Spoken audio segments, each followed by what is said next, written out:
Merry Christmas. So I thought that the trick that I posted would be self-explanatory, that I wouldn't need some sort of explanation, but of course, people are asking me, how do you do it? Can you please explain it? You wrote tutorial in the title, so please explain it. So I'm gonna show you guys the Cannibal Holocaust Christmas trick, I guess, or for lack of a better term, although it's not a hard trick to do. So I think somebody mentioned something about Scam School being better, and I just wanted to tell you, fuck you, because this version's better. Not that fucking brushwood. I liked them better when he had spiked hair. Fucker. So, this trick is simple enough as it is. You could do it from a borrowed shuffled deck. All you really need is to have the 4 cannibals inside of the deck. Of course, by cannibals, I mean the kings. You could do whatever joke you want. So in this case, you take out the kings. Now, it's very important that you take out the kings and you really don't draw that much attention to it. So you don't want to show the kings after you take them out, because then the next move that you're going to do is pretty much going to be pointless. So you outjog the kings, which I'm going to illustrate now. You take out the kings, you're outjogging them. You're going to take them out and put them on top of the deck. So you're going to do this in preparation for a move that you're going to be able to show apparently all 4 kings, steal off 3 kings, and only be holding. Fuck it, I'm fucking dying here. You fucking only going to be holding 1 king. There you go. So I'm going to show you guys that move. It's a pretty ballsy move, but I think it's a perfect. Sorry, it's all that sugar is making its way. So it's a perfect trick, perfect move for the trick. There you go, perfect move for the trick. So the move is as follows. You're going to grab the top king and show it and display it. Now you're not going to call attention to the color or the name or anything other than just calling it a king. So we're going to say this is a king right here. Then you're going to pull off the next king, but the way you're going to do it is going to be the same way you're going to do all the rest of the kings. So what I mean by that, you're going to show this king, turn it face down, square it up with the next king, and pick it up. But you're going to be picking it up with a thumb break between the first king that you showed and the second king, and as you show that king. The next king, you're going to do the exact same way. You're going to pick it up, you're going to square it with the bottom card that you have the break below, and you're going to show that king. Now what's going to happen is that you're going to approximate this same movement for the last king, but you're going to ditch all the cards below the break as you supposedly turn over the last king to show that you've gotten all 4 kings in the right hand. So let me do that one more time. Let me break it up for the motherfucker from Europe that keep bothering me about, hey, how about you roast my country? Well, to be fair, all your countries are equally as roastable because they're not fucking America. So let me do this one more time. You show the king. You're going to turn it face down. You're going to square up this king as you display it, maintaining the thumb break. You're going to do the same for the next king. Now, instead of picking up the next king, you're just going to square everything up with the deck, just having 1 king in your hand. This king is supposedly going to pass off as all the kings, so it's important that you don't show this for too long, because an eagle-eyed spectator might notice that the border doesn't resemble 4 kings, it resembles 1 king. And they'll call you out and grab your hand and make you look like a bitch, and you don't want to look like a bitch. So, one more time, at speed, the move should look a little bit like that. As you are showing this last king, this hand is going to flip the deck over and put it on the table. That should draw enough attention away from this right hand that the spectators would follow this with their eyes and not as much follow this. So, one more time at speed, just because I know I'm going to get some shit for it later. At speed, that's how it looks. You put it down and you put these kings, supposedly, in your left hand. So what's going to happen now is that you're going to have these cards in sort of a deeper grip, so that nobody sees the edges, or that it's 1 card passing off as 4.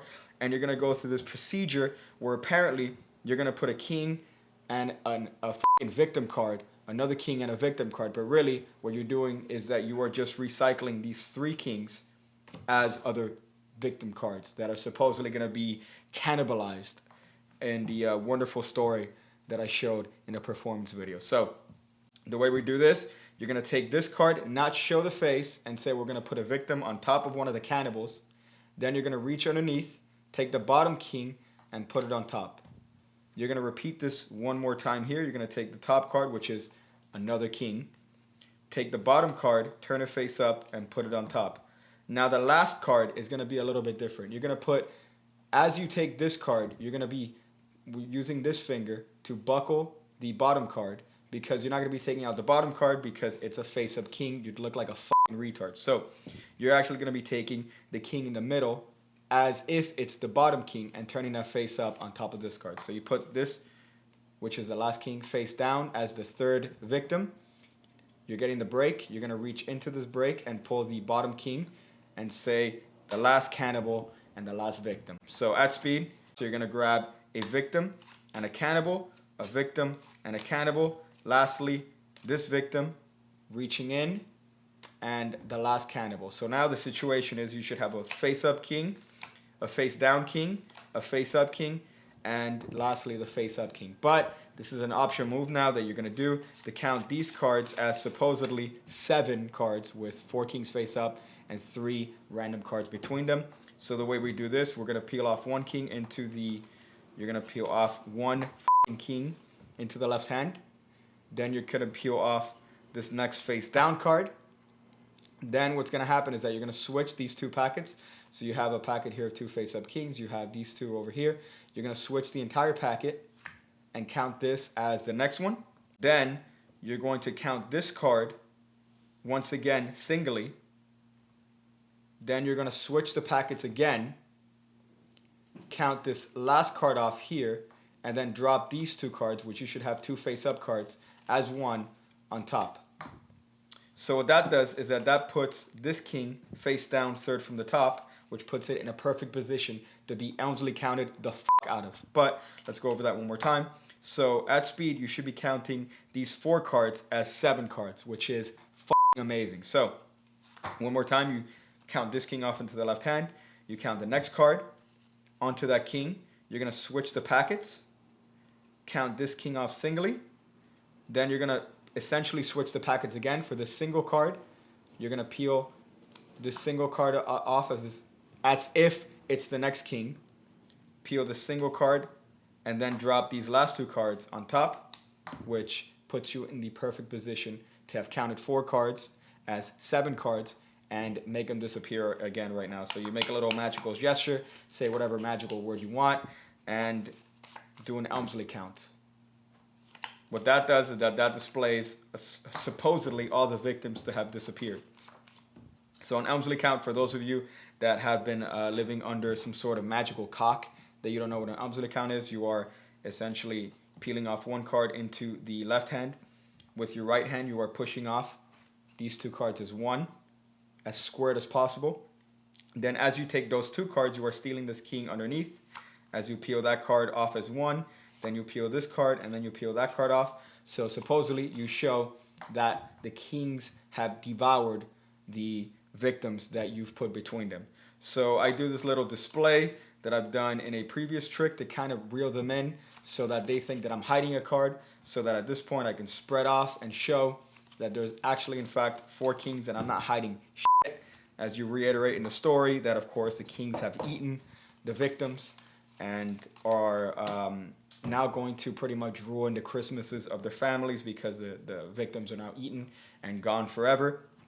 So after this, I like to do this little phase. It's optional, but it's kind of a cute little thing where the kings devour themselves because they ran out of food, so they eat themselves, which is funny because it's a cannibal eating another cannibal, and it's a great children's story. So what happens now is you put these kings on top, you pick up the whole deck, and you're going to go through the sequence that I first saw in a Bill Malone trick, which I'm pretty sure he was doing some sort of Marlowe rendition of some complicated trick, but it's a really good sequence to make the kings disappear. So the way we do this, we spread through the top 4 cards, which are the kings, and I like to get a pinky break underneath the 3rd card from the top of the deck that's face down. So what this does is that this allows me to pick up this whole packet as if it's the whole setup here, as if it's just the 4 kings. I peel off 1 king and just drop this whole packet on top. I do that as a non-move. It's on the offbeat, so attention shouldn't be given on it, but that sets you up to disappear one of the kings because it's going to be hiding underneath. So pretty much what's going to happen is that you're going to have a succession here of breaks and peeling off the kings to hide them underneath the other face down cards. But if you do this on the offbeat, there's not going to be anything for the spectator to look at. So right now you make another magical pass over the deck and you spread the top 3 cards out to show that the king is now gone. And to be extra fair, supposedly, I like to spread the next couple cards to show that there's no king hiding there. But really, remember, if you spread off too much, you're going to show off the king and look like a fucking retard. So it's important that you only spread the next 2 cards, which allows you to get a break underneath the second card from the top, from where the kings are. So you repeat this procedure again. You lift up everything. You peel this king off. And what I like to do here is kind of a little Ascanio spread sort of thing, where I spread these kings. Remember, you're hiding the face down cards underneath here. But I like to spread and show. So I peel off 1 king here, and then half peel the other king, and show that there are 3 kings left to be eaten. As I square up the deck, you remember that you only have 2 cards here that are now face up, and this king is hiding underneath the second card from the top of the deck. Make another magical pass, supposedly, and show that now there are only 2 kings left. So this allows you to get a break underneath the top face down card of the deck, and you're going to do some sort of paintbrush color change that I've seen done way too many times in way too many YouTube videos to count. So you're going to pick up these 2 cards. You're actually going to pick up the 3rd card hiding underneath. You're going to spread and put this card on top of the deck, hiding this face down card here underneath, and you're going to in-jog it towards yourself. And I know I've seen this described many times before incorrectly, but all you're going to do is let friction take over here. So you're going to push this king flush with the deck, and then pull it back. So that gives kind of a little color change. All you're doing is depositing that card underneath. So you push this card square of the deck, and you pull it back, and it supposedly looks like that king has now disappeared. For this last king, all I'm doing is a pass. You can do whatever color change you want.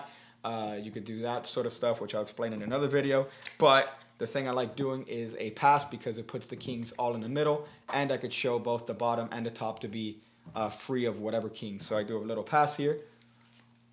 That makes the kings supposedly disappear and have eaten each other. In reality, now we have a king followed by a face down card, king face down card, king face down card, and the last king.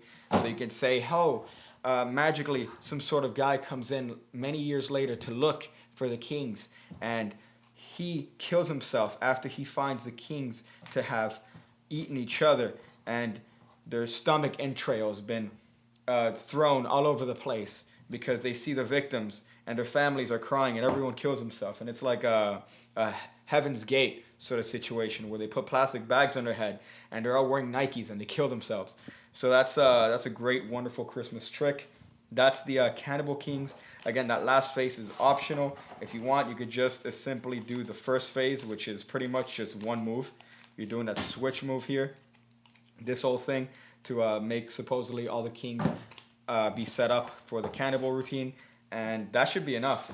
That really should be enough. But if you want to add the second optional phase where they eat each other, you're more than welcome to. You live in America or whatever third world country. Well, technically, if you live in a third world country, maybe you might not have the same rights we do here. But either way, that's the cannibal Holocaust trick. Please give it justice. Give time to the story of the trick, because that's what really matters. We want to have the spectators have some sort of lasting memory of you. So there you go. I hope you guys have a very Merry Christmas, assuming you're all of the Christian variety. If you're not celebrating Christmas, I hope you have whatever respected third world holiday they celebrate in your country. But other than that, I just want to say